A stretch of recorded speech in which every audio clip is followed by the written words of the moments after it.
আমন্ত্রণ সবাইকে hour democracy অনুষ্ঠানে, সঙ্গে আছে আমি ডক্টর তৌহিদুল হক। দর্শক, দীর্ঘ বিরতি ভেঙে আবারও রাজধানীতে পাল্টাপাল্টি কর্মসূচি পালন করল আওয়ামী লীগ ও বিএনপি। খালেদা জিয়াকে মুক্তি না দিলে সরকারকে ভয়াবহ পরিণতি ভোগ করতে হবে বলে হুঁশিয়ারি দিয়েছেন বিএনপি মহাসচিব মির্জা ফখরুল ইসলাম আলমগীর।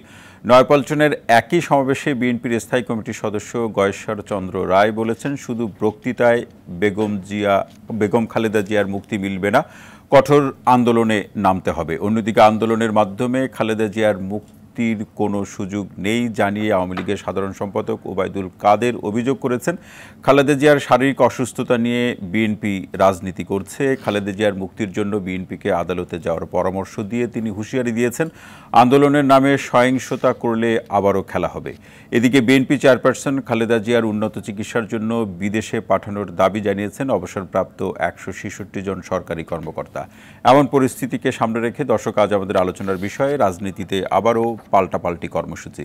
এ বিষয়ে আলোচনা করার জন্য স্টুডিওতে উপস্থিত আছেন আওয়ামী লীগ নেতা রাশিক রহমান, বিএনপির সহ সাংগঠনিক সম্পাদক খন্দকার মাসুকুর রহমান মাসুক এবং যুগান্তরের সিনিয়র সহকারী সম্পাদক ও কলামিস্ট মাহবুব কামাল।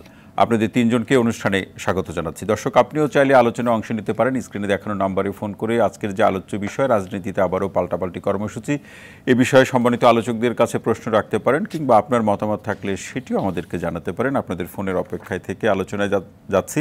খন্দকার মাসুকুর রহমান মাসুক ভাই, আসতে চাই যে আসলে আওয়ামী লীগের সম্মানিত সাধারণ সম্পাদকের বক্তব্য কিংবা আপনাদের সম্মানিত মহাসচিবের যে বক্তব্য, আলোচনাটা আমরা এই জায়গা থেকে শুরু করি। যদি বেগম জিয়াকে মুক্তি করার প্রসঙ্গে কিংবা আপনারা এক দফার যে আন্দোলনের যে প্রসঙ্গে, সেই সূত্র ধরে যদি রাজনীতিতে আবার খেলা শুরু হয়, তাহলে সেই খেলায় অংশ নেওয়ার মতো সাংগঠনিক সক্ষমতার প্রশ্নে বিএনপির কি অবস্থান? ধন্যবাদ সম্মানিত দুইজন আলোচক এবং আপনাকে। আপনি শুরুতেই যে কথাটি বলেছেন, একটি কথা কিছুটা আমি প্রতিবাদ করতে চাই। এভাবে বিএনপির চেয়ারপারসন সাবেক প্রধানমন্ত্রী বেগম খালেদা জিয়ার বয়স ৭৯ বছর। তিনি অসুস্থ, তার শারীরিক অবস্থা খুবই খারাপ ডাক্তারের ভাষায়। আমি মনে করি কারো এই অসুখ নিয়ে রাজনীতি করার উচিত হবে না বলে আমি মনে করি। না, তাহলে আওয়ামী লীগের সাধারণ সম্পাদক তিনি অভিযোগটি কেন করলেন? উচিত নয় আমি বলি। একদিন ওই জায়গায় আমাদেরও যেতে হবে, অনেককে যেতে হতে পারে। দেখেন, আমাদের দাবিটা হলো এটা, আপনি জানেন একজন যদি মৃত্যুদণ্ডপ্রাপ্ত আসামি ফাঁসির দিন ধার্য হয়, তার আগে তার মেডিকেল চেক আপ করা হয়। যদি সে অসুস্থ থাকে, ওই দিন তার ফাঁসি হয় না, সুস্থ হওয়ার নাক পর্যন্ত। দেখুন, এর সাথে বেগম জিয়ার অসুস্থতার বা মুক্তির আসলে কি মিল আছে? আমি বলি, আমরা বলেছিলাম, দেখেন ওবায়দুল কাদের সাহেব আওয়ামী লীগের সাধারণ সম্পাদক অসুস্থ হয়েছিলেন। তাৎক্ষণিকভাবে মাননীয় প্রধানমন্ত্রীর হস্তক্ষেপে ভারতের বিখ্যাত হার্ট স্পেশালিস্ট অথবা সার্জন সেটি সব বাংলাদেশে চলে এসেছেন। তাকে এয়ার অ্যাম্বুলেন্স করে বিদেশে পাঠিয়ে আল্লাহ তাকে বাঁচিয়ে রেখেছেন। হয় না, বহু দণ্ডপ্রাপ্ত আসামি জামিন নিয়ে বিদেশে সুচিকিৎসা করেছেন। আমরা মাসুক ভাই, এই যে ব্যাখ্যা বিশ্লেষণ অথবা অসুস্থতার মানবিক আবেদন, সেটি তো নিশ্চয়ই সরকার যেটি বলছে, সরকারের হাতে যে সর্বোচ্চ সুযোগটুকু ছিল সেটি বেগম জিয়াকে তারা দিয়েছেন, কিন্তু আপনারা যেটা চাচ্ছেন তাকে একেবারে মুক্ত করতে, সেটি তো নিশ্চয়ই এই আবেদন নিবেদনে হবে না। আমরা তাকে, এদেশে ডক্টররা বলেছেন তার এই চিকিৎসা বাংলাদেশের পর্যাপ্ত চিকিৎসা নাই। যদি থাকতো তাহলে তো ওবায়দুল কাদের সামনে বিদেশে পাঠানোর কোনো দরকার ছিল না। শুধু তাই না, আমরা দেখেন আমাদের ডক্টর মোশাররফ স্যার জি এবার কেয়ারে বাংলাদেশে বিখ্যাত সার্জনরা বসেছেন, তারা সাহস করেন নাই তার ব্রেনের এই টিউমার, একটা টিউমার না কি যেন অপারেশন করা, সম্ভবত টিউমার, আমার ভুল হতে পারে, তাকে বিদেশে রেফার করেছেন চিকিৎসার জন্য। উনি সিঙ্গাপুর চিকিৎসা করে, ওনার এখানে যে অবস্থা, ওনাকে যারা ওই হসপিটালে দেখেছে তারা বলছে ভয়াবহ অবস্থা, কিন্তু আল্লাহর রহমতে চিকিৎসা করে সিঙ্গাপুরতে উনি সুস্থ। উনি সেদিন একটা একটা প্রেস স্পিচ দিল ঈদের দিন বেগম খালেদা জিয়া দেখার পর উনি কথা বললেন, আমার ধারণা ছিল না হয়তো হবে। আমরা এই কথাই বলেছি, জি, এই বয়োবৃদ্ধ নেত্রীকে তাকে সুচিকিৎসার জন্য বিদেশে যাওয়ার ব্যবস্থা করা হোক, সেটা সরকার করে নাই। দেখেন বিষয়টা হলো 2 কোটি টাকার একটা মামলা, তাই না? আদৌ কি সেই টাকার একটা তসরুপ হয়েছে? একটা টাকা তসরুপ, একটা অ্যাকাউন্টের থেকে আর একটা অ্যাকাউন্ট। সেখানে তো প্রশ্নটা হলো যে প্রক্রিয়াগত স্বচ্ছতা বা জবাবদিহিতার জায়গাটি নিশ্চিত হয়। আমি বলি হতে পারে। দেখেন আপনার মাসুক ভাই আরো শুনবো এই পর্যায়ে এতটুকুই থাক, আরো শুনবো। রাশেক রহমান আসতে চাই যে আসলে যেটি মাসুক ভাই বললেন যে বেগম জিয়ার অসুস্থতা নিয়ে রাজনীতি, তার যে বক্তব্য যে বিএনপি করছে না, এবং আপনারা আবারও সম্মানিত সাধারণ সম্পাদক আবারও খেলার এক ধরনের মানে হুঁশিয়ারি বলুন অথবা সেই কথাটি তিনি আবার মনে করে দিলেন। রাশেক রহমান, আপনাকে ধন্যবাদ। না দেখেন, দুঃখজনক হলো সত্য যে গত 15 বছর ধরে বিএনপি বিভিন্ন সময় রাজনীতি করার নামে একেবারে রাজনৈতিক কর্মকাণ্ড থেকে সরে এসে সন্ত্রাসী এবং আমি মনে করি ভায়োলেন্ট যেসব অ্যাক্ট অর্থাৎ কর্মকাণ্ড, তার মধ্য দিয়ে তারা তাদের ক্ষমতা দেখানোর চেষ্টা করেছে এবং ক্ষমতায় যাওয়ার যে তাদের একটা অভিলাষ বা লিপ্সা, সেই লিপ্সাকে চরিতার্থ করার চেষ্টা করেছেন। এবং সেই ক্ষেত্রে বেগম খালেদা জিয়ার মুক্তি এই ইস্যুটাকে যেমন ক্ষমতায় যাওয়ার একটা অন্যতম ইস্যু হিসেবে তারা ব্যবহার করেছেন, এছাড়া আপনার নিশ্চয়ই খেয়াল আছে যে মতিউর রহমান নিজামী, আলী হাসান মুজাহিদ, কামরুজ্জামান, মীর কাসেম আলী সহ কাদের মোল্লা, এদের সকলেরই বিচারের বিরোধিতাও কিন্তু এই বিএনপি করেছে বেগম খালেদা জিয়াকে সাথে নিয়ে শুধুমাত্র ক্ষমতার জায়গাটাকে দখল করার জন্য। তো সেই জায়গা থেকে আমি মনে করি আপনাদের দলের সাধারণ সম্পাদক খেলার প্রসঙ্গে আসলে বলছি, সেই জায়গায় আমি মনে করি তাদের এই যে নীতি নৈতিকতাহীন নষ্ট খেলা, সেই খেলায় যে আসলে কোনো কাজ হবে না এবং বাংলাদেশের জনগণ যে তাতে সাড়া দিবে না এবং হালে পানি পাইবে না, সেই জায়গা থেকেই আমার দলের মাননীয় সাধারণ সম্পাদক জনাব ওবায়দুল কাদের বলেছেন যে বরঞ্চ রাজনীতির যে সত্যিকার নির্মোহ আদর্শ নির্ভর যে খেলা, জনগণকে নিয়ে যেই জায়গাটা, সেই জায়গায় আমাদের পক্ষ থেকে খেলা হবে, কারণ জনগণ আমাদের সাথে আছে। তাদের ওই অপতৎপরতা, অপচেষ্টার সাথে জনগণ আর কোনোদিনও, কিন্তু তারা তো দৃশ্যত এখন যে তাদের সমাবেশ চলছে, তাদের সমাবেশের মূল বক্তব্য হচ্ছে বেগম জিয়ার মুক্তি। হ্যাঁ, তাদের সবার মূল বক্তব্য কখন কোনটা এটা তো আপনি জানেন না। আজকে মূল বক্তব্য বেগম খালেদা জিয়া, যা তারা বলছে সেটি আমি আপনার কাছে তুলে দিলাম। জি, বেগম খালেদা জিয়ার মুক্তি যদি মূল বক্তব্য হয়, তাহলে বেগম খালেদা জিয়া নিজে মুক্ত হতে চান না কেন? আমি যে প্রশ্ন করি, বেগম খালেদা জিয়া যে হাসপাতালে যাচ্ছেন আসছেন, ওনার মুখে তো, উনি তো একজন সম্মানী মানুষ, মানে হাজারো তো সাবেক প্রধানমন্ত্রী ছিলেন, বিরোধী নেত্রী ছিলেন, ওনার মুখে তো কেউ কোনো রকম ডিভাইস বসান নাই। উনি তো অ্যাটলিস্ট হাতটা তুলে তো বলতে পারবেন না, কথা বলতে পারবেন না, কথা বলতে পারবেন না। আচ্ছা, হ্যাঁ, মাসুদ ভাই আপনার কথা সময় কথা বলি না, আমাকে বলতে দেন। আমি একটু মনে করে দিলাম, আপনি সিআরপিসির 401-এ যখন দরখাস্ত করে আপনার সাজাকে আংশিকভাবে স্থগিত করাবেন, সেখানে একটা কথাই লেখা আছে যে আপনাকে মেনে নিতে হবে যে আপনি সাজাপ্রাপ্ত। অর্থাৎ উনি আজকে গুলশানের বাসায় থেকে যে চিকিৎসা গ্রহণ করছেন, তার আগে তো ওনাকে মেনে নিতে হয়েছে যে ওনার উপর যে রায় দেওয়া হয়েছে সে রায়ের সাথে তিনি একমত। তাছাড়া 401-এ দরখাস্ত করা যাবে না। হ্যাঁ। আপনি বলতে পারবেন না যে আপনি নির্দোষ, আপনি কোনো অন্যায় করেন নাই, কিন্তু 401-এর সিআরপিসিতে আপনি আংশিক সাজা রহিতকরণ চান অথবা সম্পূর্ণভাবে মওকুফ চান। ব্যাপারটা খুব পরিষ্কার।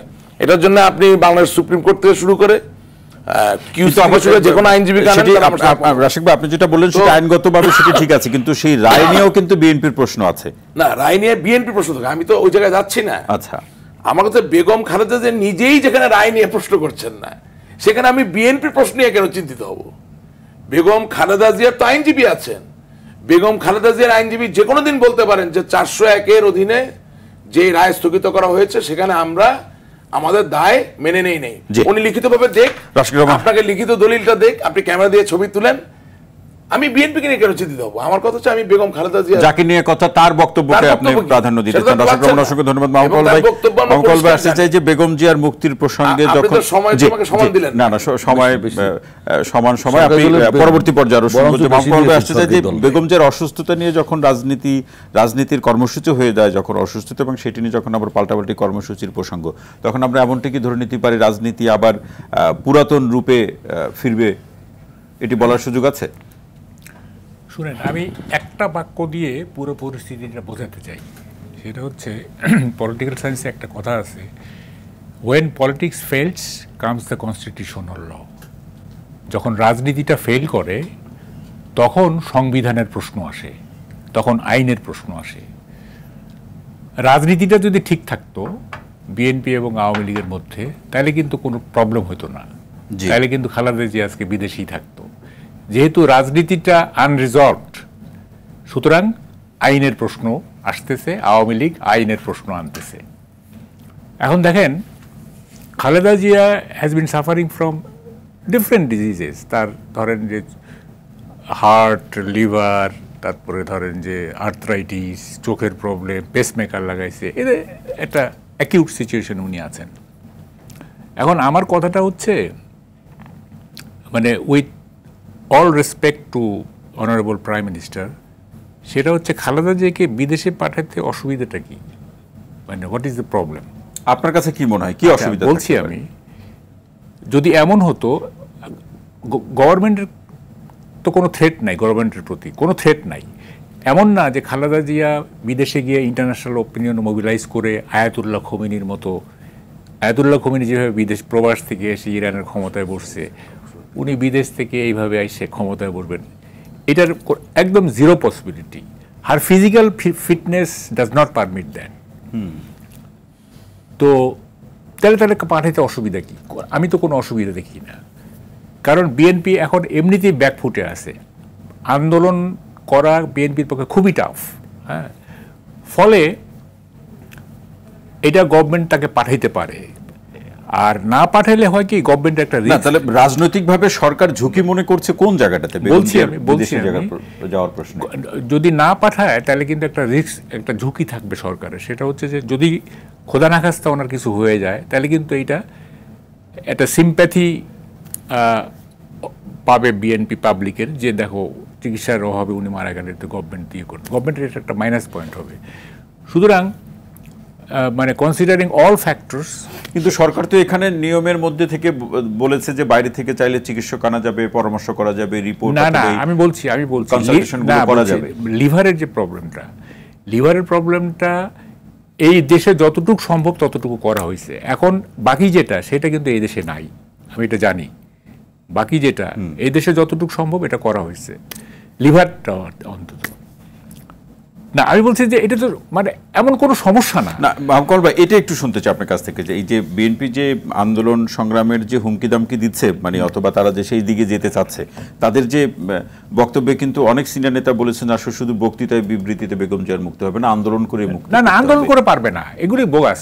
আন্দোলন করে জনসম্মুখে যে আন্দোলনের কথা বলছে, না না, এগুলি পারবে না, এগুলি পারবে না, এটা বলে লাভ নাই। কারণ BNP 28 October it was proof that BNP is a lost case. এটা বাস্তবতা। একটা হচ্ছে যে আমি কি চাই, জি আমি ধরেন এই রেজিম চাই না, এই রেজিম আমি চাই না, সেটা আমার আকাঙ্ক্ষা। কিন্তু বাস্তবতা এটা পারবে নাও করতে পারে, তাই না? তো বিএনপির লোকজন হয় কি, তারা আকাঙ্ক্ষাটাকে মনে করে যে এটা হয়ে যাবে, সেটা তো নয়। আকাঙ্ক্ষা এক জিনিস, রিয়ালিটি আর এক জিনিস। তো ফলে এখানে ব্যাপারটা হয়ে গেছে যে বিএনপি, এটা আমি বিএনপির সমর্থক কর্মীরা মাইন্ড করবে, কিছু করার নাই। নেতাও আছেন, হ্যাঁ, মাইন্ড করলে কোনো কিছু করার নাই। বিএনপি যে লস্ট কেস ফর 5 ইয়ার্স, এটা 28 অক্টোবর। দেখেন 28 অক্টোবরে এত বড় জনসভা, আমি আপনার টকশোতেই বলছিলাম যে some sound grenades and some tear gases are enough to dismantle such a, মানে কি বলে যে বেগিয়ে, এটা কোনো ব্যাপার না শেখ হাসিনার জন্য। হ্যাঁ, উনি মানে পুরো দেশটা এমন হয়ে গেছে এখন, বিএনপি আন্দোলন এখন ছাড়, এই যে কথা বলতেছে, শুনেন, এই যে কথা বলতেছে, উনি বলতেই থাকবেন। শেখ হাসিনা বা গভর্নমেন্ট কিছুই বলবে না। যখনই দেখবে যে এটা রিস্কি, যখনই দেখবে যে এটা মানে মাঠে বেশি লোক হয়ে যাচ্ছে ইত্যাদি, তখন গভর্নমেন্টের চেহারা কিন্তু অন্যরকম হয়ে যাবে। সুতরাং এই জিনিসগুলো তো বিএনপি বোঝে না। এখন পাবলিককে যতক্ষণ না পর্যন্ত আপনি ইনভলভ করতে পারতেছেন, আপনি এই দলীয় কর্মী দিয়ে কিছু হবে না। এগুলি জনগণকে সম্পৃক্ত করতে হবে এবং জনগণ সম্পৃক্ত, এই লাস্ট কথাটা বলে দেই, জনগণ সম্পৃক্ত হবে না, জনগণ সম্পৃক্ত হবে না। খন্দকার মাসুকুর রহমান মাসুক ভাই, আন্দোলন কর্মসূচি নিয়ে বিএনপি কতটুকু এগিয়ে যেতে পারবে সেক্ষেত্রে আপনি তো শুনলেন মাহবুব কামাল ভাইয়ের বক্তব্য, পাশাপাশি জনগণ সম্পৃক্ত আপনারা করতে পারবেন না, তার থেকে মাহবুব কামাল ভাই বলতে চাই যে জনগণ সম্পৃক্ত হবে না আপনাদের আন্দোলন কর্মসূচিতে। দেখুন, আমি ভাইয়ের বক্তব্যটা ওনাটা সুন্দরভাবে শুনলাম। আমি তার পূর্বে বলতে চাই, আওয়ামী লীগের সাধারণ সম্পাদক প্রায়শই বলেন খেলা হবে। জি, আওয়ামী লীগের প্রবীণ রাজনীতিবিদ তোফায়েল আহমেদ সাহেব বললেন এটা কোনো রাজনৈতিক ভাষা নয়, আসলে হতে পারে না। ক্ষমতায় থাকলে কিংবা সরকারে থাকলে তার অনেক কিছু শুনতে হয়। আপনাদের অনেক নেতাও কিন্তু বলেছেন খেলা হবে। আমি বিরোধী দলের থেকে অনেক কথা বলা যায়, সরকারের ক্ষমতার চেয়ারে বসলে তাকে অনেক কিছু ধৈর্য সুযোগ শুনতে হয়। পল্টনে যে বক্তৃতা দেয় তার কথা শুনতে হয়, বিরোধী দলের কথা একটু করাই হয়, শুনতে হয়। কিন্তু ক্ষমতায় বসা থাকলে তার অত অধৈর্য হয় না। আমি ভাই লিভারের কথা বলেন, বিষয়টা সঠিক, এখানেই লিভারের যতটুকু চিকিৎসা সব সম্পূর্ণই তার হয়েছে, বাকিটা দেশে নাই। এটা ওনার না, এটা যদি এরকম হতো, ধরেন উল্টা হয়তো বিএনপি ক্ষমতায়, বর্তমান প্রধানমন্ত্রী তার বেলাও তাই হতো, তাহলে কি হতো? এটা এরকম যদি করতো বিএনপি, হতে পারতো, বলতে পারে বিএনপিও করতে পারতো। আমার কথাটা আর একটা জায়গায় শোনেন। দেখেন, এই মুহূর্তে দেশে আজিজ, বেনজির, মতিউর রহমান, বেনজির সাহেব 180 থেকে 100 কোটি টাকা ব্যাংক থেকে উত্তোলন করলে দেশ থেকে চলে গেলেন। আজকে আপনার ওখানে দেখতেছিলাম ম্যাজিস্ট্রেট নিয়োগ করতে বলছে ওনার 4টি ফ্ল্যাটের তালা খোলার জন্য। আচ্ছা, সে দেশ থেকে চলে, আপনি বলেন তো, এই বেনজির, আজিজ বলেন, ডক্টর মতিউর বলেন, আসুজ্জামান বলেন, রাষ্ট্র বা সরকারের পৃষ্ঠপোষকতার সারা এরকম দুর্নীতি হতে পারে? সরকার তো বলছে দুর্নীতি খবর প্রকাশ পাওয়ার পরে ব্যবস্থা নেওয়া হয়েছে। আমি বলি হতে পারে না। বলে কেন? ওবায়দুল কাদের সাহেব বলছেন মাননীয় প্রধানমন্ত্রীর কাছে সবাই আমলনামা আছে। আসলে তাই। আপনি প্রধানমন্ত্রীকে জিজ্ঞেস করেন রাশেদ সাহেব কি দিয়ে ভাত খায়, উনি বলে দিতে পারবে, অবশ্যই বলে দিতে পারবে। উনি কোথায় যায়, কি করে, প্রধানমন্ত্রী এটা বলতে পারে। সবাই বেলায়, বিরোধী দলের বেলায় উনি খবর আনবে আর টিভিতে কি হয় 5 মিনিট। তো কেন বললেন? আমি বললাম এখানে এই যে ধরেন মতিউর রহমান সাহেব, সর্বশেষের কথাই বললাম, উনি এনবিআর এর মেম্বার কারা হয়? ফিনান্স ক্যাডারের একটা হইল অডিটেড অ্যাকাউন্টস, তারা এখানে মেম্বার হয় না। তারা হইল কখনো ফিনান্স সেক্রেটারি অথবা কমার্স সেক্রেটারি। ট্যাক্স ক্যাডারের আর কাস্টমস ক্যাডারের সর্বোচ্চ পদ হলো কমিশনার, এটা মর্যাদা জয়েন্ট সেক্রেটারি। এখান থেকে এনবিআর এর মেম্বার হয়। আচ্ছা, এই দুর্নীতি প্রতিরোধে আপনারা তো কোনো সমাবেশ দিলেন না। আমি বলে দিছি, দেখেন শোনেন, এখান থেকে যখন এনবিআর এর মেম্বার হবে, বোর্ড অফ ন্যাশনাল ব্যুরো, এটা কি পাবলিক পারে? এটা হলো সরকারের আয় আসে কত দুই ভাবে, ইন্টারনাল একটা এক্সটার্নাল। এক্সটার্নাল কি সেই আয়? না আমি বলি না এখানে রাজনৈতিক আয় কিভাবে হবে সেটা দেখেন। আমি এই বেগম খালেদা জিয়া আসি, এইখানে কাস্টমসের বা ইনকাম ট্যাক্সের যে সর্বোচ্চ পদ থেকে যাকে ওখানে নিয়োগ দিবেন তার আমলনামাটা একটু দেখবেন না ভাই? দেখবেন না? তাহলে মতিউর রহমান এনবিআর মেম্বার হলো কবে? আচ্ছা, এনবিআর মেম্বার হওয়ার পর ওনাকে দিলেন বিচারকের কাঠগড়ায় বসে। কি এটা কি? আমার শুল্ক হচ্ছে 3000 কোটি টাকা, আমি আকিজ গ্রুপের মালিক। ওইটা আমি বললাম নো, ওইটা বেশি হয়েছে, এই বিচার ওনার কাছে। ওনারে বলছে আপনারা দিব 1000 কোটি টাকা মাফ করে দেন, আমার 1000 কোটি টাকা আপনি 100 কোটি টাকা দেবো, তা তো আমার 900 কোটি টাকা লাভ। এই তো হয়েছে। তো সেই লোককে বসাইলেন কেমনে? না তাহলে এই রাজনৈতিক সূত্র ধরে আসি। আর এই যে বেনজির সাহেব, পুলিশের সর্বোচ্চ 3টা পদ, প্রাইস পোস্টিং, ঢাকার পুলিশ কমিশনার, র্যাবের ডিজি, আইজি। একটা লোকে নিয়ে দিলেন, এর অপকর্মে এই যে সহায় সম্পত্তি একদিনে করছেন, নো, তারা কেমনে নিয়োগ দিলেন? আর বেগম খালেদা জিয়া 2 কোটি টাকা, একটা টাকা তসরুমে সেটা বেড়ে 8 কোটি টাকা হয়েছে, এখনো আছে টাকা। জি, মাসুদ না, ভাই। আমি এখানে বলতে চাই জি, বলুন, শেষ করুন। লয়ার কোর্ট তাকে 5 বছরের সাজা দিছে। এই উপমহাদেশের ইতিহাসে নাই উচ্চ আদালত এই সাজা বাড়ায়, উচ্চ আদালত বাড়ায় 10 বছর করলেন। অসংখ্য ধন্যবাদ। এই সরকারের রাশিদ ভাই, রায় তো চাই যে ফরমাইশি দুর্নীতি, রায়। বিভিন্ন সাবেক পুলিশ প্রধান, সেনাপ্রধান এবং আরো যারা দুর্নীতি আছে, ডক্টর মতিউর রহমান সহ, যাতে সেই দুর্নীতির চিত্রগুলো সরকার প্রতিরোধের ক্ষেত্রে নামকা অবস্থায় এক ধরনের ব্যবস্থা, সেটি দেখছেন আমাদের মাসুক ভাই। পাশাপাশি বেগম জিয়ার ব্যাপারে এত বেশি কঠোরতা কেন, এটি কি শুধু রাজনৈতিক কিনা? রাজনৈতিক প্রতিহিংসা, দেখেন, রাজনৈতিক প্রতিহিংসা অবশ্যই। আমাকে একটু বলার সুযোগ বলবেন, 100 ফেয়ার হওয়া দরকার। প্রথম কথা হচ্ছে কি, দুর্নীতি বাংলাদেশে নতুন কিছু না। কোনো অবস্থায় বেনাজির সাহেব বা মতিউর রহমানের যে দুর্নীতি, সেটা আমাদের আনন্দ দেয় না। এবং একটা জায়গা তো সত্য, যে কথাটা মাসুক ভাই বললেন, যে হ্যাঁ, দুর্নীতিগ্রস্ত যে কর্মকর্তা বা কর্মচারী ওখানে গেল, এটা আমাদের আসলে খোঁজ নেওয়া উচিত ছিল। আমি যে সেভাবে বলতে যাই, তাহলে প্রশ্নটা আসবে এইভাবে, যে বেনাজির সাহেবের ক্যারিয়ারটা পুলিশ সার্ভিসে কতদিনের, উনি কবে চাকরিতে যোগদান করলেন? বাংলাদেশ আওয়ামী লীগ তো 15 বছর ধরে ক্ষমতায় আছে। বেনাজির সাহেবের তো পুলিশের চাকরির বয়স 15 বছর না, 30 বা 35 বছর। মূল দায়িত্বগুলো কিন্তু তিনি এই আমলে পালন করেছেন। That's the point. The point is, কোনো একটা অ্যাডমিনিস্ট্রেশন, কোনো একটা প্রশাসন, কোনো একটা সরকারের সময়, কোনো একজন প্রধানমন্ত্রীর সময় তিনি কিন্তু তার জায়গা করে ঢুকে গেছেন। এবং আপনি কমিশনার হবেন কি হবেন না, সেই যোগ্যতার জায়গাটাও কিন্তু অনেক আগেই সে মোটামুটি সিকিউর করতে পেরেছে। আমি ধারাবাহিকতার কথা বলছি। দুর্নীতির কথা যদি বলতে হয়, তাহলে 21শে আগস্টের গ্রেনেড হামলায় যেখানে শেখ হাসিনাকে হত্যা করার চেষ্টা করা হইল, তাহলে সেই জায়গায় যে সরকারি কর্মকর্তা কর্মচারীরা গ্রেনেড চক্রান্তের সাথে জড়িত ছিল, সেটা কি একজনের দুর্নীতি নয়? তারা কিভাবে বাইরে থেকে নিয়ে আসা গ্রেনেড হাতে নিল? সেই গ্রেনেড সরকারি আইন শৃঙ্খলা রক্ষাকারী বাহিনী বা সেনাবাহিনী বা সামরিক বাহিনীর অডিটকে ফাঁকি দিয়ে বাইরে জঙ্গিদের হাতে কিভাবে দিল? তাহলে ওই প্রশ্ন নিয়ে উত্তর দেখ। আমার সরকারের সময় তো মতিউর রহমান ধরা পড়ে, তাকে পালাতে হয় বা তাকে খোঁজা হয়। আমার সরকারের সময় তো বেনাজিরের নাম আসে, তাকে পালাতে হয় বা তাকে পলাতক থাকতে হয়। 2001 থেকে 2006 সালে কাকে পালাতে হয়েছিল? একটা নাম বলতে বলেন।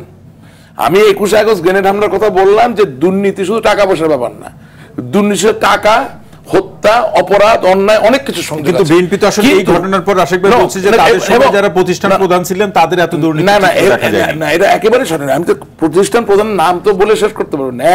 21শে আগস্ট গ্রেনেড হামলা কয়টা প্রতিষ্ঠান প্রধান ছিলেন? আপনি কি মনে করেন যে 10 ট্রাক অস্ত্র মামলা, 10 ট্রাক অস্ত্রের যে চালান, বগুড়ায় যে আরো 10-12 ট্রাকের অস্ত্রের চালান, এই যে 21 আগস্টের গ্রেনেডের যে চালান, এই চালানগুলো বিভিন্ন দেশে বিভিন্ন দুষ্ট মহলকে বিক্রি করা হয় নাই?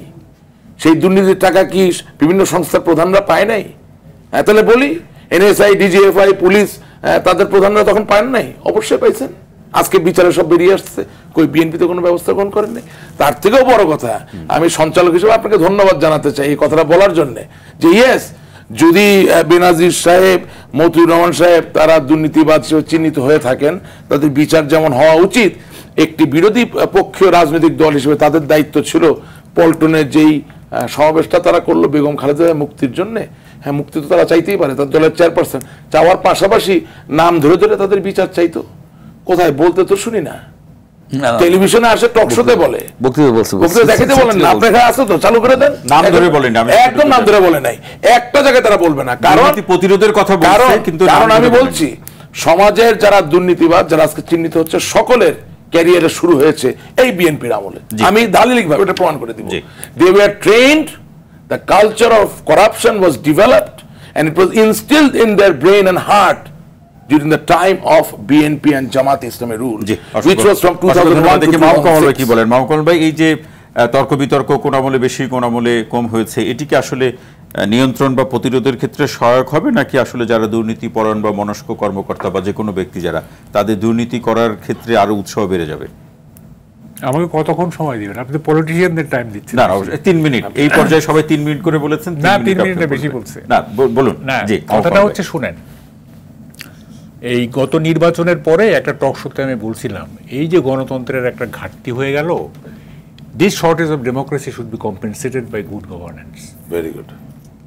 এই যে ঘাটতিটা গুড গভর্নেন্স দিয়ে কম্পেনসেট করতে হবে। কিন্তু আমরা দেখছি যে আসলে গভর্নমেন্ট এটা কম্পেনসেট করছে না। এইটা এই যে মানে বেনজির বলেন মতিয়ার, এখন কিন্তু একটা ওয়েব সিরিজ চলতেছে, এই সিজন 2 সিজন 3 এগুলো কিন্তু আসবে এখন সারা, মানে এটা কি সিজন 1 চলছে? এটা সিজন 1 চলতেছে, দিস ইজ ওয়েব সিরিজ। এবং আজকে তো ধরেন যে আরো কিছু জিনিস বের হয়েছে। লর্ড অ্যাক্টন একটা কথা বলছিলেন 19 শতাব্দীতে, একজন বিশপকে চিঠি লিখছিলেন, তখন যাজকতন্ত্রের খুব দাপট। লর্ড অ্যাক্টন চিঠিতে লিখছিলেন যে power tends to corrupt and absolute power corrupts absolutely. এখন এই যে পাওয়ারটার যে রেঞ্জ, সেইটার অনুযায়ী কিন্তু আমরা দেখতেছি যে করাপশনের মানে পরিমাণটা। যেমন বেনজির, হি এনজয়েড অ্যাবসলিউট পাওয়ার এবং তার করাপশন অ্যাবসলিউট। মতিউর রহমান একটু নিচে, অত বেশি পাওয়ার তার ছিল না, তার করাপশনটা কিন্তু আর একটু কম। আসাদুজ্জামান মিয়া, তার পাওয়ারটা একটু কম, সে আর একটু নিচে। তো এখন ওই যে লর্ড অ্যাক্টনের যে কথাটা, অ্যাবসলিউট পাওয়ার করাপ্টস অ্যাবসলিউটলি, এইটা হচ্ছে আপনার বটম লাইন, সব জায়গায় তাই। মানে তাহলে এই যে যারা দুর্নীতি করেছে সেই দায় কি শুধুই ওই ব্যক্তিদের, নাকি যারা নিয়োগ দিয়েছে তাদেরও দায় আছে? না, নিয়োগ দিয়েছে এইটা আমি বলবো না, কারণ ধরেন যে ওই নিয়োগ দিয়েছে সেটা তো একটা প্রক্রিয়ার মধ্যে দিয়ে সম্পন্ন হয়েছে। না, আমি বলি আপনাকে, এই কথা তো 2-3 মিনিটে হয় না। এই যে জিল্লুর রহমানের এই সামরিক সচিব ছিল, তার বিরুদ্ধে এই যে এহতেশাম হাদাচুদ্দি আমার খুব ক্লোজ, তো প্রথম আলো রিপোর্ট করলো ওনার জঙ্গি কানেকশন আছে। তো উনি একদিন আমাকে ডেকে, এই এহতেশাম, তখন উনি সামরিক সচিব, আমাকে বলল, রেহান কামাল ভাই, আমি একজনকে চাকরি দিছি, তারপরে জানা গেল সে জঙ্গি, এটা আমার দোষ? আমি তো মানে খুব একটা উইথ ভেরি কাইন্ড হার্ট আমি তাকে একটা চাকরি দিছি, পরে দেখা গেল যে হি হ্যাজ এ ভেরি মানে ক্লোজ কানেকশন উইথ দি মানে জঙ্গি। তো এটা তো আমার দোষ না, আমি কি এত কিছু ইনভেস্টিগেট করতে পারবো যে সে কি করছে না করে? এখন এই যে মানে এই যে কি বলে যে বেনজির বলেন বা মতিউর রহমান বলেন ইত্যাদি, এগুলোতে আগে ফোর্সি করা যায় নাই। যেমন বেনজির কি, আমরা তার ইমেজ কি? তার ইমেজ হচ্ছে একটা ভদ্রলোক, তার ইমেজ হচ্ছে সে ইংরেজি জানে, ইংরেজি ডিপার্টমেন্ট পড়ে, সে ভালো, মানে তার ইমেজ অন্যরকম। কিন্তু পরে দেখা গেল কি না, কিন্তু এই ইমেজের পাশাপাশি কামাল ভাই নিশ্চয়ই আপনার মনে আছে তিনি অনেক বক্তৃতায় একেবারে সরকারের ভাষায়, সরকার ভাষায় মানে সরকারের রাজনৈতিক নেতাদের ভাষায় তিনি কথা বলেছেন। আমি বলছি বেনজির মনে করেছিলেন যে আমরাই সরকারকে টিকিয়ে রেখেছি, সুতরাং আমার একটা প্রাইজ দরকার। হ্যাঁ, তার সাইকোলজিটা ছিল এই যে এই সরকার তো মানে থাকতো না, আমরা টিকা রাখছি, পুলিশ, তারপরে কি বলে যে র্যাব থেকে শুরু করে সবাই, সুতরাং আমাদের এটার তো একটা রেসিপ্রোকাল, মানে টিকিয়ে রাখতে পারলে কদরও আছে না, তারা সেইটা মনে করছে। এবং হয়তো সরকারের পক্ষ থেকে কিছু ছিল, প্রশ্রয়ও ছিল, হয়তো ছিল যে আচ্ছা ঠিক আছে এরা এত উপকার করছে ইত্যাদি, আচ্ছা কিছু করুক। কিন্তু এইটা যে এই লেভেলে, এটা যে একেবারেই মানে কি বলে যে মানসিক কি বলে রোগের পর্যায়ে চলে গেছে। কারণ এইটা আমি ডেফিনিট এই কি বলে যে মতিউর এবং বেনজিরকে যদি কোনো সাইকিয়াট্রিস্টের কাছে নিয়ে যাওয়া হয়, তারা অবশ্যই বলবে যে দে আর সাইকিক পেশেন্ট, অবশ্যই বলবে, কারণ এটা হইতে পারে না, মানে এত কিছু একটা লোক করতে পারে না। হ্যাঁ, এই যে পাসপোর্ট জালিয়াতি, তো এইখানে শত শত বিঘা জমি, তো এইটা তো সেইটা। আপনি বলছেন যে মানুষের উচ্চ আকাঙ্ক্ষা থাকবে, কিন্তু সেটি একটা পর্যায়ে গেলে আর স্বাভাবিক হিসাবে ধরা হয় না, সেটাই বলতে চাচ্ছেন মাহবুব ভাই? কোনটা? মানে একজন মানুষের উচ্চ আকাঙ্ক্ষা থাকবে, উচ্চ বিলাস ধরেন যদি আমরা যে এরকম দেখতাম যে বেনজিরের তার গ্রামের বাড়িতে 5-6 বিঘার উপর একটা ভালো বাড়ি আছে, ঢাকা শহরে একটা ফ্ল্যাট আছে, সেই দুর্নীতি আমরা মেনে নিতাম, আচ্ছা ঠিক আছে, অবসর জীবনে একটা 2-4 কোটি টাকা নালে সে মার্সেট আসছে। কিন্তু এইটা তো হ্যাঁ, এইটা তো মানে কোনোভাবেই একটা অ্যালাউ করা যায় না। হ্যাঁ, 2-4 কোটি টাকা একটা ডিজি ছিল, সেটা একটা 10 কোটি না, একটা বাস্তবিক উপযোগিতাও আছে। এটা হতে পারে না, এটা he sick, he sick, Motiur is a sick. দেখেন মতিউর যে সিক, তার বড় প্রমাণ হচ্ছে এই যে সে তার ছেলেকে অস্বীকার করতেছে, সে কথায় কথায় আল্লাহ বলতেছে, সে হজ করে আসলো, সে মানে তার এন্টায়ার এই যে বিষয়গুলো মাহমুদ ভাই, এটা নিয়ে আরো আলোচনা শুনবো। খন্দকার মাসুকুর রহমান মাসুক ভাই, প্রশ্নটি রেখে যাই যে আবারও সেই আপনাদের 28 অক্টোবরের যে প্রসঙ্গে রাশেক ভাই বললেন কিংবা আমাদের মাহবুব কামাল ভাই বললেন যে সে সময় আপনাদের যে ঘুরে দাঁড়ানোর একটি বিষয় ছিল, সেটি সহিংসতার, আপনারা সহিংসতার সৃষ্টি করেছেন। এই সহিংসতার সৃষ্টির মধ্যে দিয়ে সেই রাজনৈতিকভাবে ঘুরে দাঁড়ানোর সুযোগটি নষ্ট হয়েছে। আবারও সামনের দিনে আন্দোলন কর্মসূচি থেকে সহিংসতার রূপই দেখতে হবে কিনা যে প্রশ্নটি আলোচনা রাখলেন, এই প্রশ্নটা আমিও আপনার কাছে রেখে গেলাম। বিরতি থেকে ফিরে এসে আলোচনাটি শুনবো। প্রিয় দর্শক, আপনারা দেখছেন আওয়ার ডেমোক্রেসি অনুষ্ঠান। নিশ্চিত ছোট্ট বিরতি, সঙ্গেই থাকুন।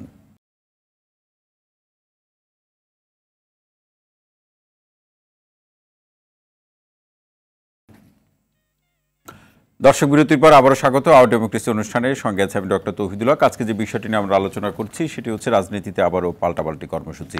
খন্দকার মাসুকুর রহমান মাসুক, যে প্রশ্নটি আপনার কাছে রেখে যাওয়া যে আসলে সহিংসতার আপনাদের পূর্বের যে আন্দোলন কর্মসূচিতে যে একটা অবস্থা তৈরি হয়েছিল, সেটি আপনারা সহিংসতার মধ্যে দিয়ে শেষ করলেন 28 অক্টোবর। আবার যে আন্দোলন কর্মসূচির দিকে যাচ্ছেন সেটি আবার সহিংসতার মধ্যে দিয়ে শেষ হবে। খুব সংক্ষিপ্ত শেষ করবো, কারণ সাংবাদিক সাহেব বলতে চাইছেন। আমি রাশেক ভাইয়ের একটা কথা দিয়ে আমি করতে চাই, দুর্নীতি সবসময় সব আমলে হয়েছে, পৃথিবীর ম্যাক্সিমাম জায়গায় দুর্নীতি আছে, এটা আমি স্বীকার করি। আমি দেখেন এই বেনজির, আজিজ সাহেব, আসুজ্জামান, ডক্টর মতিউর, বহুত কথা হয়েছে। এক ব্যাগকে আমি বলতে, এরা সুস্থ মানুষ কিছুতেই না। কি কারণে বলেন? বেনজির একটা লোক হতে পারে দুর্নীতি, কত টাকার প্রয়োজন, কত টাকার প্রয়োজন আমার বলেন, এটা একটা প্রশ্ন। দ্বিতীয় কথা হলো 5টা 7টা পাসপোর্ট এটা বিশেষ কারোর অফিসারে থাকে, একটা পাসপোর্টে লেখেছে যে আমি এটা বেসরকারি ফার্মে চাকরি করি, আমাকে বুঝান সব আমলে দুর্নীতি হয়েছে। এইটা হতে পারে একটা মানুষ, এটা বেনজির সাহেব কোন আমলে সেই লোক না। এইটা এদের যদি বিচার না হয়, উৎসাহিত করা হবে দুর্নীতিবাজদের। আর কিন্তু সরকার তো ব্যবস্থা নিচ্ছে। আমি ধন্যবাদ জানাই। আমি বলি, আপনি দেখবেন এয়ারপোর্ট থেকে এত কেজি সোনা ধরা পড়লো, যেটা ধরা পড়লে সেটা আমরা জানি, যেটা ধরা পড়ে না সেটা আমরা জানি না। এই ছাগলকে, একটা ছাগল লাগলো মতিউর রহমানের ধরতে, একটা ছাগল নইলে হতো না। আচ্ছা, আমি পাশাপাশি বলতে চাই, কোন আমলে এটা মাহবুব ভাই আপনি বলবেন 5-7টি কিসের ভিত্তিতে একটা অসুস্থ মানুষ না হলে এটা হয়? মতিউর রহমান সম্পত্তি বলেন ভাই, কত লাগে? মানে আমার কিন্তু একটা প্রশ্ন ছিল মাসুক ভাই, সেই প্রশ্নটি হলো শুরু দিয়ে করেছি, তাহলে এই দুর্নীতি প্রতিরোধের ক্ষেত্রে আপনারা কোনো সমাবেশ করতে পারবেন? আমি বলি হ্যাঁ, আমি বলি শোনেন, এরকম একটি অগণতান্ত্রিক রাষ্ট্রীয় ব্যবস্থায় একদলীয় সংসদ, এরকম বেনজির, আজিজ অনেক তৈরি হয়েছে, অনেক আছে, অনেক অগণতান্ত্রিক রাষ্ট্রীয় ব্যবস্থা তৈরি হয়। কারণ সরকার তো নাম চায়, কারণ নাম দিতে পারবে না। আমি বলি, কারণ বেনজির সাহেবের নাম কে দিত ততদিন বলেন? আপনাদের ভয়টা আপনি বেনজির সাহেবের বাচন ভঙ্গি, বডি ল্যাঙ্গুয়েজ, বেনজির আসাদুজ্জামানদের দেখেছেন? আপনি বললেন তারা যে ভাষায় কথা বলেছে, কোন সরকারি কর্মকর্তা এই কথা বলতে পারে? চাকরিতে যোগদান করার আগের দিন পর্যন্ত সে কোনো না কোনো দলের সদস্য হতে পারে, কোনো অসুবিধা নাই। যোগদান করার পাশে শুধু এই একটি লাইন বলুন, আসলে এই দায় কি শুধু ব্যক্তির নাকি সরকারের কতটুকু দায়? অবশ্যই সরকারের দায় আছে। আমি বলি কারণ হলো সরকার এদের দিয়ে যে অপকর্ম করেছে রাষ্ট্রীয় ক্ষমতায় টিকে থাকার জন্য, যার ফলে সরকার এদের কাছে দায়বদ্ধ। অসংখ্য ধন্যবাদ। শেষ লাইনটা হলো, একটি অন্যায়কে আর একটি অন্যায় দিয়ে জায়েজ করা যায়, উচিত হবে না। উদাহরণ দিয়ে আমি প্রথম কথা হচ্ছে মাসুক ভাইয়ের কথায় আমি একটু বিভ্রান্ত। I am not clear what he is trying to say or put up rather, but আমার জায়গাটা খুব সহজ। সেটা হচ্ছে যে খামাকা বিতর্ক করার জন্য করবো না। হ্যাঁ, সরকারের দায় আছে, আমি যদি মেনে নেই সরকারের দায় আছে, তাহলে আমাকে আমার প্রথম ভাগের যে বক্তব্য ছিল সেই জায়গায় ফিরে যেতে হবে। অর্থাৎ আমি যদি বেনাজিরকে নিয়ে আলাপ করি, তাহলে বেনাজির যতদিন সরকারের দায়িত্ব পালন করেছে, তাহলে পুরো সময়টাতে যেই সরকার ছিল সকলকে তার দায় ভাগ করে নিতে হবে। সেটা তো মাসুক সাহেব রাজি না। এখন সমস্যা হচ্ছে যে দুর্নীতির সূচনা কোথা থেকে হলো? বাংলাদেশ তথা এই বঙ্গীয় বদ্বীপ অঞ্চল, যেখানে এখানে দুর্নীতির উদ্ভব অনেক আগে থেকে, 1000 বছর পুরাতন। আমরা যে লর্ড ক্লাইভ বলে যাকে চিনি, রবার্ট ক্লাইভ, তারও আমরা একটা জায়গায় বিবর্তন করে একটা পরিণতির জায়গায় নিয়ে যেতে সক্ষম হয়েছি, দুর্নীতি সবকিছু মিলে। কিন্তু বাস্তবতা হচ্ছে যে বাংলাদেশ যে স্বাধীন হলো বঙ্গবন্ধুর নেতৃত্বে, সেই জায়গায় রাজনৈতিক, প্রাতিষ্ঠানিক, অর্থনির্ভর যে দুর্নীতির সূচনা বলা যেতে পারে, যেটা একটু আগে বললেন যে 4 কোটি টাকা দুর্নীতি করলে তো মেনে নেওয়া যেত, কিন্তু এটা তো আর মেনে নেওয়া যায় না। ওইভাবে যদি চিন্তা করেন, মানে ড্রামাটিক ভাবে যদি চিন্তা করেন, তাহলে 1975 সালের 15 আগস্টের পর থেকে যারা এই দুর্নীতির ধারার সূচনা করলো, তারা তো এখানে বসে আছেন, তাদের প্রতিনিধি, তিনি তো কোনো দায় গ্রহণ করছেন না। আপনি রাজনৈতিক দুর্নীতির প্রসঙ্গ অবশ্যই আপনি তো শুরু করে দিয়েছেন। এখন কথা হচ্ছে এই দুর্বৃত্তায়ন আমি সামলাবো, এই দুর্নীতি সামলাবো, নাকি বেগম জিয়াকে মুক্তি দেওয়ার নামে পেট্রোল বোমা দিয়ে মানুষ পুড়িয়ে মারবেন সেটাকে আমি সামলাবো। আমি দেশ চালাবো, আমি একটা দেশের স্বচ্ছতা, একটা দেশের গুড গভর্নেন্সের কথা আমাদের সাংবাদিক মহোদয় বললেন, কামাল ভাই বললেন, খুব দামি কথা, যে আসলে যেটা দরকার ছিল গুড গভর্নেন্স, সেটা একটা এস্টাবলিশ করতে হবে। সেটা করতে গেলে অনেক সিস্টেম, অনেক পদ্ধতি তৈরি করে, নিরূপণ করে, সেগুলোকে প্রত্যেকটা জায়গায় গুড গভর্নেন্স এনশিওর করতে গেলে বিরোধী দলকেও লাগবে, সরকার একাই। এখন গুড গভর্নেন্স তৈরি করতে গিয়ে বা গুড গভর্নেন্স অ্যাপ্লাই করতে গিয়ে যদি একটা দল বারবার তার দলের চেয়ারপারসনের মুক্তি বা তারেক জিয়াকে মুক্ত করে বাংলাদেশে নিয়ে আসা বা ক্ষমতায় বসানোর কথা বলে যদি বারবার সন্ত্রাসে লিপ্ত হয়, তাহলে গুড গভর্নেন্স একটা অন্যতম অংশ তো স্বচ্ছতা। গুড গভর্নেন্স হচ্ছে দুর্নীতি বিরোধী অভিযান। আপনি কয়টা করবেন? আপনি সার্বভৌমত্ব রক্ষা করবেন? সারা জীবন শুনেছি বর্ডারের মাধ্যমে সার্বভৌমত্ব নষ্ট হয়। আমার জীবদ্দশায় আমি দেখেছি যে বাংলাদেশের ভিতর থেকে বাংলাদেশের একটি রাজনৈতিক দল, যার নাম বিএনপি, যার নাম জামাত, তারা বাংলাদেশের সার্বভৌমত্বকে হুমকির সম্মুখীন করেছে। সেই জায়গায় আপনি যুদ্ধ করবেন, সার্বভৌমত্ব রক্ষা করবেন, আপনার জানমাল রক্ষা করবেন, না আপনি দুর্নীতি মুক্ত করবেন? শুনেন, পৃথিবীতে কেউ মা দুর্গা হয়ে আসে নাই, বুঝলেন? সরকারেরও হাত পায়ে সীমাবদ্ধতা আছে। সুতরাং আমি চাইতে পারি অনেক কিছু, কিন্তু কাজটা যদি আমি এরকম না করি, তাহলে করে আমি সেই ফলাফল পাবো না। দুঃখজনক হলো বাস্তবতা, মতিউর আজকের তৈরি নয়, বেনাজির আজকের তৈরি নয়, যেই সময় থেকে তৈরি, যেদিন আমরা, আমি কোনো দল বাদ দেব, যেদিন আমরা সকলে মিলে দায় গ্রহণ করব, সেদিন থেকে এই মতিউরদেরকে আর খুঁজে পাওয়া যাবে না। এবং আনফর্চুনেটলি এখানে মাসুক সাহেব বাংলাদেশে বসে রাজনীতি করে, কিন্তু ওনার রাজনীতির ব্যবস্থাপত্র, উনি কিভাবে রাজনীতি করবে, আসবে মেঘের উপর দিয়া। ততদিন পর্যন্ত এই দেশে দুর্নীতিও দূর করতে পারবেন না। আর আমি শুধু একটা লাইন বলতে চাই, একটা লাইন বলতে চাই, শেষ যদি হন তার একটা লাইন বলে দিই। দুর্নীতি দূর করার সবচেয়ে সহজতম উপায় হচ্ছে ডিসক্রিশনারি পাওয়ারকে কার্টেল করে দেওয়া। অর্থাৎ একজন এসিল্যান্ডের কাছে বাংলাদেশের একজন নাগরিক যদি কোনো সমস্যা নিয়ে যায়, তাহলে একেবারে আইন করে দিতে হবে যে ওনার এই অভিযোগটিকে এতদিনের মধ্যে সুরাহা করতে হবে, হ্যাঁ বা না। সেটা ডিসির কাছে হবে হ্যাঁ বা না এতদিনের মধ্যে, যুগ্ম সচিবের কাছে হবে হ্যাঁ বা না। এই ব্যবস্থা আছে, কিন্তু জবাব দিতে আমাদের দেশে স্ট্যান্ডার্ড অপারেটিং প্রসিডিউর ডিফাইন করা নাই। অসংখ্য ধন্যবাদ ভাই। আরো একটু আলোচনা আপনার কাছ থেকে শুনতে চাই এবং বড় করে শুনতে চাই, সময়ের সাথে মিল রেখে, যে উত্তরণের উপায়। শুনেন, খুব দ্রুত বলতে হবে, অনেক কথা তো। দি সিচুয়েশন ইজ ভেরি গ্রেভ। দেখেন, এরকম সিচুয়েশনে আমরা আছি, ঘরে ঘরে কালো টাকা, এ হুন্ডি ব্যবসায়ী, তো এ স্মাগলার, তো এ সেই, মানে ঘরে ঘরে আপনার, এটা একেবারে টোটাল সোসাইটিটা ক্রিমিনালাইজড হয়ে গেছে। এখন লেট আস বি ক্যাটাগরিক্যাল। কি করতে হবে আমাদের? প্রথম কথা হচ্ছে যে সরকারি কর্মচারীকে বলি, সরকারি কর্মচারীদের যে আচরণ বিধি, সেটা 6 বছর যাবৎ ঝুলে আছে। এটাতে কি ছিল যে সরকারি কর্মচারীরা তাদের আয় ব্যয়ের হিসাব দিবেন এবং এই আয় ব্যয়ের হিসাবটা এসিআরে থাকবে, এবং শুধু তিনি না, তার স্ত্রী, সন্তান এবং স্বজনদেরও সম্পদের হিসাব থাকতে হবে তার এসিআরে। এটা কিন্তু কার্যকর হচ্ছে না, এক। 2 নম্বর হলো, আমি মনে করি এই দেশের কনস্টিটিউশনাল বডি যেগুলো আছে, সেগুলো যদি প্রপারলি ফাংশন করতো, তাহলে গভর্নমেন্টের ফাংশন করার দরকার হতো না। যেগুলো আছে, যেমন হিউম্যান রাইট কমিশন, দুর্নীতি দমন কমিশন, তো পাবলিক সার্ভিস কমিশন, তো তথ্য, যতগুলো আছে, তো এর মধ্যে একটা হচ্ছে দুদক, মানে দুর্নীতি দমন কমিশন। এখন দুর্নীতি দমন কমিশন যদি প্রপারলি ফাংশন করতে পারে, তাহলে কিন্তু অনেক ন্যারো ডাউন হয়ে যাবে সব, অনেক কিছুই। সেটা তো করছে না। আচ্ছা, আমি একটা প্রস্তাব করতেছি, সেটা হচ্ছে এই যে ওয়েব সিরিজ চলতেছে, এখন একটা সামারি ট্রায়ালের ব্যবস্থা করা উচিত। সামারি ট্রায়াল, সেটা কেমন বলছি, 3 দিন অথবা 7 দিনে বিচার শেষ হবে। এবং বিচার পদ্ধতি আপনি বোধহয় জানেন, রাশিদ ভাই জানতে পারে, বিচার পদ্ধতি কিন্তু দুই রকমের আছে। একটা হচ্ছে কাস্টোডিয়াল, আর একটা কি যেন, যাই হোক, একটা হচ্ছে প্রসিকিউশন আপনার হ্যাজ টু প্রুভ গিল্ট, আর একটা হচ্ছে the accused has to prove his innocence. দুইটা কিন্তু দুই রকম। একটা হচ্ছে প্রসিকিউশন দোষী সাব্যস্ত করবে, আর একটা হচ্ছে অভিযুক্ত নিজেকে নির্দোষ প্রমাণ করবে।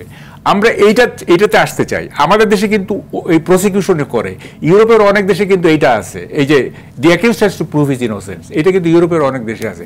আমাদের এখানে এটা করতে হবে যে অ্যাকিউজডকে প্রমাণ করতে হবে যে সে নির্দোষ, এবং তাইলে কিন্তু বিচারটা খুব দ্রুত হবে। সেখানে আবার মুখ দেখে বিচার করার একটা অভিযোগ আছে, সেই অভিযোগের তাই তো একটা এন্ডলেস ট্রেল হয়ে গেল। আপনি সবকিছুতেই সমস্যা যদি তৈরি করেন তাহলে it is an endless trail. এটা তো হইলো না। আপনাকে তো মানে কতগুলি একটা স্ট্রাকচারের মধ্যে আসতে হবে, তো তারপর সেটা প্রবলেম হলে সেটা পরে দেখা যাবে। এখন কথাটা হচ্ছে যে এই সামারি ট্রায়াল করে এই যে এখন যে সমস্ত নাম আসবে, আমার মনে হয় এখন প্রধানমন্ত্রী তো কালকে, মাননীয় প্রধানমন্ত্রী কালকে পার্লামেন্টে একটা সতর্কবার্তা দিচ্ছেন, এবং উনি বলছেন যে মানে দুর্নীতিবাজ যে হোক এটা করা হবে। তো ফলে এখন মিডিয়ারও একটা দায়িত্ব আছে, ইনভেস্টিগেট করো, সমস্ত মানে ক্রিমিনালদেরকে চিহ্নিত করো ইত্যাদি করো, এবং তাদেরকে সামারি ট্রায়ালে নিয়ে যাও। ওইটা ওইরকম করলে হবে না। ওই যে ক্যাসিনো কাণ্ডের মতো, যে ওই যে সম্রাটকে ধরে নিলাম তারপরে আবার কিছুদিন পরে ছেড়ে দিলাম, দ্যাট উইল নট ওয়ার্ক। আপনাকে তো ওয়ার্কেবল একটা সিস্টেম করতে হবে, তাই না? তো ওয়ার্কেবল সিস্টেমটা হচ্ছে আপনাকে you should be honest to judgement আপনাকে, এবং এই ক্রিমিনালদেরকে এই যে সমস্ত মতিউর মার্কা বা এই বেনজির মার্কা এত মানে কি বলে যে স্টল ওয়ার্ড তো আর এখন পাবেন না, আরো নিচে নিম্নমানের পাবেন। এগুলোকে আপনাকে ট্রায়ালে আনতে হবে, এবং খুব খুব দ্রুত 3 অথবা 7 দিন, ম্যাক্সিমাম 10 দিনের মধ্যে ট্রায়াল শেষ করতে হবে। শেষ মন্তব্যটি পরে শুনছি। মাসুক ভাই একদম শেষে কি বলবেন খুব ছোট্ট করে? আমি রাশিদ ভাই একটা সুন্দর কথা বলছে, এটা মাস্ট পিপলের জন্য এসিল্যান্ড অথবা ইউনের কাছে আমি একটা কাজে গেলাম, নির্দিষ্ট টাইম টেবিলের মধ্যে সমাধান করতে হবে, পাই বা না পাই। ভাই কি হয়, এই দেখেন সাগর রুমির তদন্ত 105 থেকে 7 বার পরিবর্তন হয়েছে, এটা তো হতে পারে না। এক দেখেন, আমার পাশে দুর্নীতিবাজ বসে রেখে আমি দুর্নীতিবাজের বিরুদ্ধে কঠোর ব্যবস্থা নেব এই কথা বললে পাপ মানায় না। এর সমাধান একটি গণতান্ত্রিক রাষ্ট্রীয় ব্যবস্থা পরিবর্তন করা। জি, আমি ক্ষমতা থাকতে হবে এই চিন্তা কাউরে না রাখা। জনগণ আমার জনগণকে যদি বাছাই করতে দেওয়া হয়, মানে জনগণই ঠিক করবে কে ক্ষমতায় থাকবে। মাসুক ভাই অসংখ্য ধন্যবাদ। রাশিকুর রহমান কি বলবেন? খুব আমি একদম সংক্ষেপে একটা প্রতীকী উত্তর দিয়ে দিতে চাই। কাসিনো কাণ্ডের বিচার আপনি চাইতে পারেন না, কারণ কি বাংলাদেশের বিরাজমান যে ফৌজদারি দণ্ডবিধি সিআরপিসি, সেখানে এই ধরনের ব্যক্তির কাসিনো কাণ্ডের বিচারের শাস্তি দেওয়ার কোনো সুযোগ আসলে নাই। এবং সংসদ সদস্যদের পবিত্র যে দায়িত্ব সংসদে গিয়ে আইন প্রণয়ন করা, সেই কাজে সংসদে ব্যস্ত না হইয়া ফেসবুকে গিয়া কাউরে 500 টাকার নোট দিতেছে, কোথাও পায়খানা পরিষ্কার করতেছে, কোথাও বাস গাড়তেছে, আইন প্রণয়ন যে কাজ সেটার ভিতর তারা নাই। সুতরাং জাতিগতভাবে দলের অনেক ঊর্ধ্বে থেকে আমি যেটা বলতে চাই যে সত্যিকার অর্থে দুর্নীতি বলেন, কাসিনো কাণ্ড বলুন, অথবা যে কোনো সংকট আপনি মোকাবেলা করতে চান, মানুষের জীবনের সমস্যাগুলো যেমন বিবর্তনশীল, ঠিক একইভাবে সেই সমস্যাকে সমাধান করা, তাকে সম্মুখীন করা এবং তাকে সাজা এবং শাস্তির ব্যবস্থা করার জন্য জাতীয় সংসদের আইন প্রণয়নের যে জায়গাটাকে, সেটাকে অনেক বেশি এফিশিয়েন্ট, অনেক বেশি দ্রুত এবং অনেক বেশি পারঙ্গম করতে হবে। সেই জায়গাটা যদি আপনি না করেন তাহলে বিএনপি আমার কাছে বড় কথা না, দেশ আমার কাছে বড় কথা, জনগণ বড় কথা। জননেত্রী শেখ হাসিনা 2041 সালে যে উন্নত বাংলাদেশ দিতে চান, সেই বাংলাদেশ তৈরি করতে গেলে আইন এবং আইন আনতে হবে। এক সেকেন্ড, ব্যক্তি কোন প্রতিষ্ঠানের সাথে পারে না, কোন প্রতিষ্ঠান সরকারের সাথে পারে না, সরকার ডিজায়ার করে। অসংখ্য ধন্যবাদ ভাই। শেষ কি যুক্ত করবেন? না, উনি যেটা বললেন, উনি তো ডিজায়ার বললেন, আমি উইল বলবো। অ্যাকচুয়ালি পলিটিক্যাল উইল ছাড়া, রাজনৈতিক সদিচ্ছা ছাড়া আপনি কিছুই হবে না। আপনাকে মিন করতে হবে, যে হ্যাঁ আমি সোসাইটি থেকে করাপশন ইরাডিকেট করব। আপনি তো টোটালি ইরাডিকেট করতে পারবেন না, এটাকে কমায় আনতে পারবেন। সেইটার জন্য আপনাকে একটা রাজনৈতিক সদিচ্ছা থাকতে হবে এবং একটা অল আউট ড্রাইভ দিতে হবে আর কি। এখন তো মানে দি সিচুয়েশন ইজ ভেরি গ্রেভ। মানে এখন যেটা এখন যদি মিডিয়া পিছনে লেগে যায়, দেখা যাবে যে মানে শত শত হাজার হাজার ক্রিমিনাল বের হচ্ছে। হ্যাঁ, না মিডিয়াও তো নিজের থেকে লাগছে, শুধু মালিক বলতেছে তখন গিয়ে লাগছে। যাই হোক, যেভাবেই হোক, এখন এদেরকে চিহ্নিত করে আপনার ওই যে আমি যেটা বললাম সামারি ট্রায়াল, এবং এই যে সরকারি কর্মচারীদের পলিটিক্যাল লোকদেরও সরকারি কর্মচারীদের আচরণ বিধিটাকে স্ট্রিক্ট করতে হবে, তাদের যে আয় ব্যয়ের হিসাব। এই যে দেখেন গত নির্বাচন এখনো হয় না, কথা বলতে দেন, গত নির্বাচনের সময় যে এই যে হলফনামা যে দিল, দেখা গেল যে আগের বছরের তুলনায় মানে কোন ক্ষেত্রে 100 গুণ বেশি। তো কই দুদক কি ইনভেস্টিগেট করছে? করছে ইনভেস্টিগেট। তাহলে দুদক কি? দুদক তো প্রপারলি ফাংশন করতে হবে এবং দুদককে প্রপারলি ফাংশন করতে দিতে হবে, এটা সরকারকে দিতে হবে, স্পেসিফিক্যালি আমাদের মাননীয় প্রধানমন্ত্রীকে দিতে হবে। প্রধানমন্ত্রীকে বলতে হবে দুদকের চেয়ারম্যানকে যে মানে আমি কারো সাথে নাই, আপনি যারা আপনি যার বিরুদ্ধে অভিযোগ সেটি তদন্ত সাপেক্ষে ব্যবস্থা গ্রহণ করা হোক। একটা পয়েন্টে গিয়ে এই যে যেটা দুদকের কথা নিব, একটা পয়েন্টে গিয়ে রাজস্ব কর্মকর্তা বলেন, প্রশাসন বলেন, কারো কথাই জনগণ মানবে না। কারণ মতিউর রহমানের যে নিদর্শন বা যে নজির, এটা যেটা হয়েছে যে তার ক্যাডার সার্ভিসের প্রত্যেকের উপর সম্মানটা উঠে গেছে মানুষ।